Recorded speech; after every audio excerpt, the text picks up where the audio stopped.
प्यारे बच्चों, आज हम लोग डिस्कस करने जा रहे हैं गॉस थ्योरम की ही एक और बहुत अच्छी एप्लीकेशन जिसका नाम है electrostatic field intensity due to uniformly charge spherical shell. आज हम लोग जिस सिमेट्री के साथ डील करने जा रहे हैं वो क्या है, हमारे पास एक स्फीरिकल शेल है। स्फीरिकल शेल मतलब एक फुटबॉल की तरह जो कि अंदर से खाली है, अंदर से होलो है, सिर्फ एक सरफेस है स्फीरिकल। उसके कारण हम लोग electrostatic field intensity find out करना चाहते हैं। उस स्फीरिकल शेल के सरफेस के ऊपर क्यू अमाउंट ऑफ चार्ज को यूनिफॉर्मली डिस्ट्रीब्यूट किया गया है, ठीक है।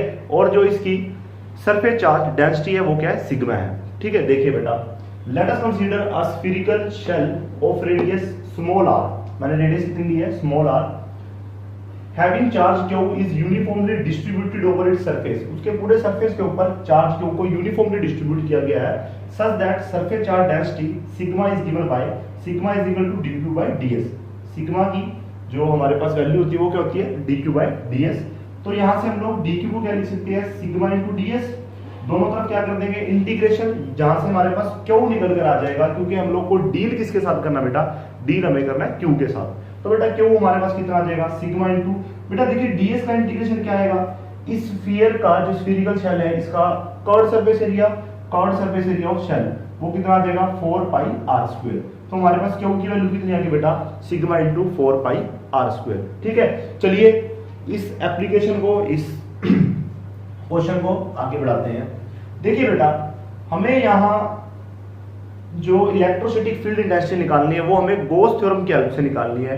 और गॉस थ्योरम की हेल्प से अगर निकालनी है तो हमारे पास पहले तो चार्ज का सोर्स होना चाहिए, जो कि हमारे पास क्या, स्फीरिकल शेल है।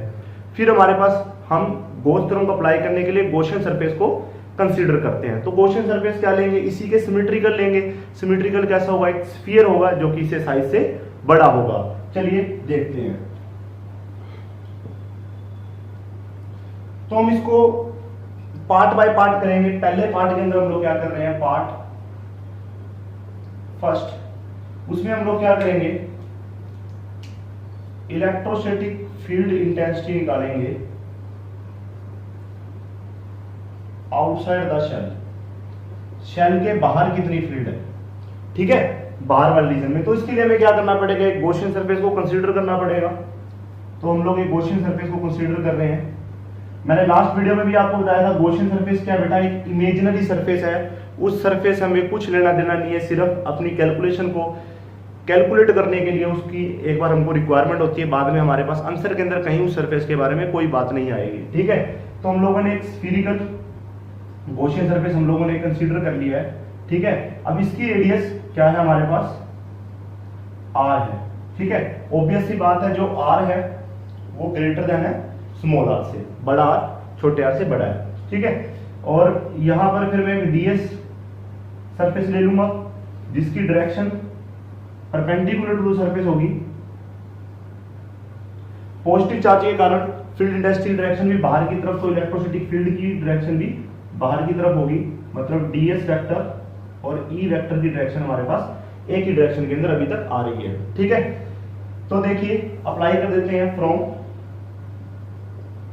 Gauss theorem.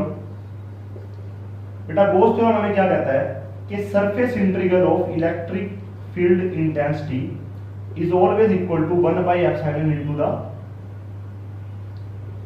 Charge enclose. यही बात है बेटा, ठीक है। फिर हम लोग क्या करेंगे, E ds cos of theta 1 by epsilon into the charge enclose. बेटा थीटा कितना हमारे पास, आप लोग को इतना तो अब आप लोग को समझ आने लगा है कि इन दोनों के बीच में थीटा कितना बेटा, 0। तो हम लोग क्या पुट कर देंगे बेटा, E ds cos 0 degree 1 by epsilon into charge enclose, क्योंकि थीटा हमारे पास क्या है, 0 डिग्री। या आप लिख सकते हो the direction of ds vector and e vector is same, ठीक है बेटा। चलिए फिर बेटा cos 0 की वैल्यू कितनी होती है, आप सभी को पता है cos 0 की वैल्यू कितनी आएगी, 1। तो हमारे पास बेटा कितना बचेगा, सिर्फ integration of e ds is equal to 1 by epsilon into the q, ठीक है बेटा। तो चलिए यहां ये कट रहा है, थोड़ा सा मैं ऊपर लिख देता हूं।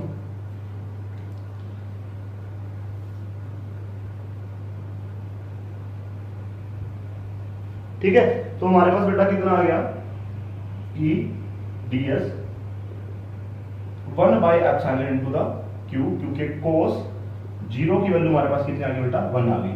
ठीक है, ई को हम लोग बाहर निकाल देंगे और ds का कर देंगे integration 1/ε into the Q.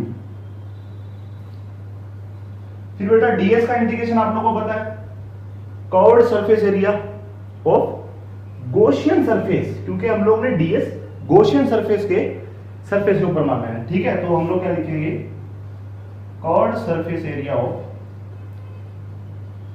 Gaussian surface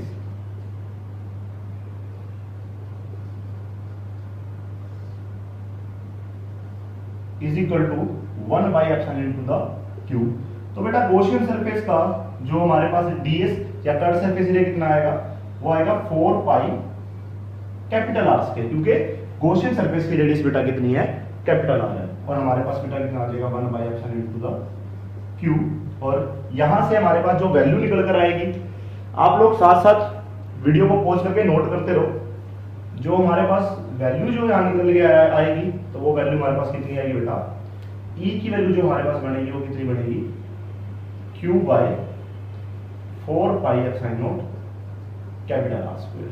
ठीक है बेटा, पर हमारे पास बेटा ऑलरेडी क्यू की वैल्यू है, आप लोगों ने नोट कर ली है, जो कि इक्वेशन 1 में थी। ठीक है, यूज इक्वेशन 1, इक्वेशन ए लिया था बेटा उसको, equation A in D, we get, हमें बेटा क्या मिला है, E is equal to, Q की वैल्यू थी sigma 4 pi small R square by में 4πε0 कैपिटल आर स्क्वायर। 4 पाई से 4 पाई कैंसिल हो गया, हमारे पास बेटा कितना बचेगा, सिग्मा आर स्क्वायर बाय ε0। बेटा देखिए एक चीज ध्यान रखो, एक चीज जो साथ साथ ध्यान रखने वाली बात है, यहां हमारे पास बेटा क्या बचा है, देखिए बेटा सिग्मा की वैल्यू क्या कांस्टेंट है, क्योंकि ये क्या है, डेंसिटी है, और आर की वैल्यू तो वेरी नहीं करेगी, इस आर की वैल्यू वेरी कर सकती है, ये गॉसियन सरफेस छोटा भी हो सकता है, बड़ा भी हो सकता है, ये आर यहां तक भी हो सकता है, गॉसियन सरफेस बड़ा हो सकता है। ठीक है, आर की वैल्यू वेरी करेगी, सिग्मा कांस्टेंट है, स्मॉल आर कांस्टेंट है, ε0 कांस्टेंट है, तो मैं क्या करता हूं, मैं ऐसे लिख लेता हूं, sigma R square by ε0 into 1/r square. ठीक है, ये हम आउटसाइड के लिए कर रहे हैं। ठीक है, तो मेरे पास मतलब नेट रिजल्ट जो आउटसाइड के लिए आ गया, वो मेरे पास आ गया इतना। ठीक है, एक और बात बेटा आप लोग यहां कर सकते हो, क्या कर सकते हो, कि आप लोग को बेटा ये बात पता है कि देखिए ये सारा कांस्टेंट है, मैं इस कांस्टेंट को हटा दूं तो मैं क्या लिख सकता हूं, आउटसाइड के लिए inversely proportional to R square लिख सकता हूं मैं बेटा।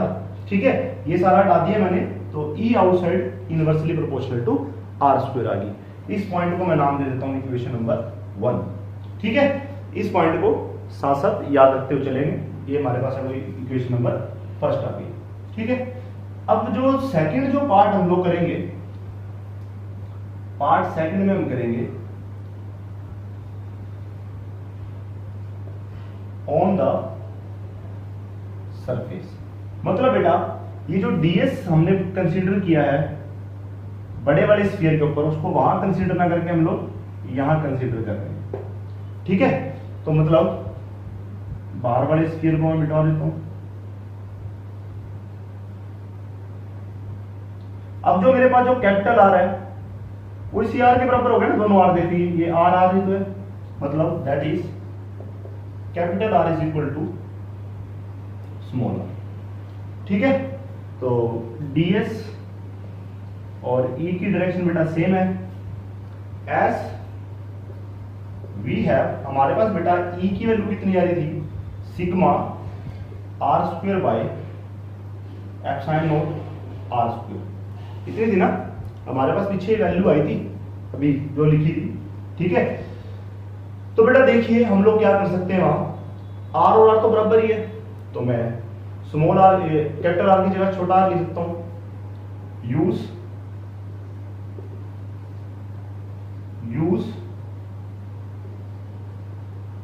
स्मॉल ए इन डी, या फिर आप इसी इक्वेशन को पीछे नाम दे सकते थे, वहां से यूज कर लो सीधा डायरेक्ट। तो E ऑन द सरफेस हमारे पास कितना आ जाएगा बेटा, sigma R square by ε0 R square. ठीक है, आर स्क्वायर से आर स्क्वायर कैंसिल हो गया, मतलब यहां ध्यान देने वाली बात बेटा क्या है कि जो हमारे पास E ऑन द सरफेस आई है वो हमारे पास sigma by epsilon not I है, जो कि एक कांस्टेंट वैल्यू आई है। ठीक है, पहले आउटसाइड में क्या आया था हमारे पास inversely proportional to capital R square, और यहां हमारे पास कितना है कांस्टेंट वैल्यू आई है। ठीक है, तो ये ऑन द सरफेस के लिए हो गया। इस बात को हम लोग ध्यान में रखते हुए चलेंगे। ठीक है, इस इक्वेशन को हम लोग नाम दे देते हैं इक्वेशन नंबर 2। ठीक है, अब हम लोग क्या करेंगे, अब हम लोग चलते हैं स्फीयर के अंदर। चलिए पार्ट 3 के अंदर बेटा हम लोग क्या डिस्कस करेंगे, inside the sphere, inside the sphere applying Gauss theorem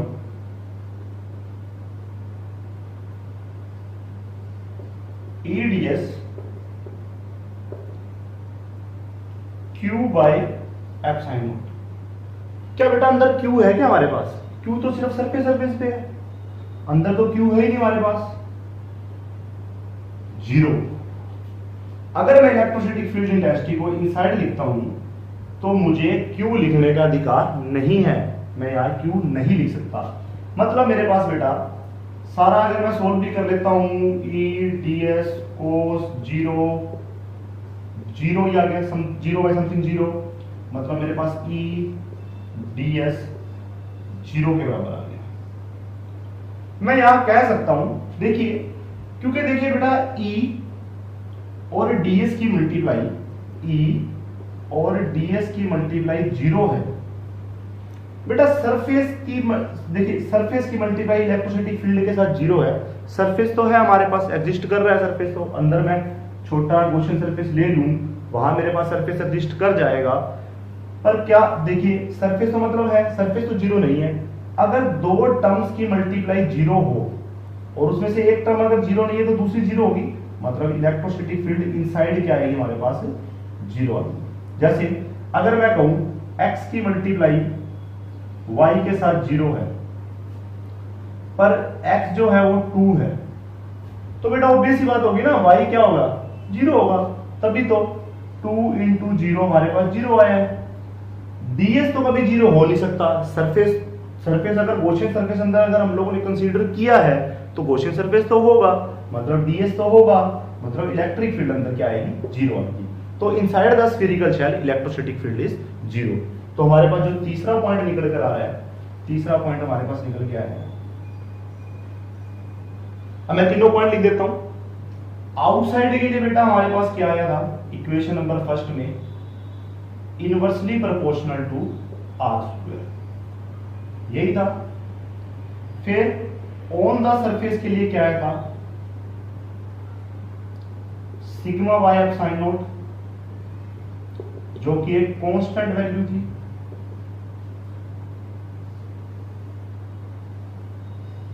और इनसाइड के लिए हमारे पास बेटा क्या आया है 0। ये इक्वेशन फर्स्ट थी, ये 2 थी और इसको थर्ड नाम दे देना। तो इस तरह से देखिए बेटा, यहां से हम लोग अगर एक ग्राफिकल कैलकुलेशन निकालना चाहे तो बेटा हम लोग निकाल सकते हैं।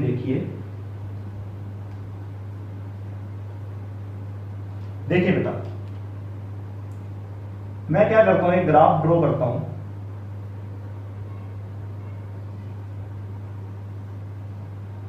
यहां मैं लेता हूं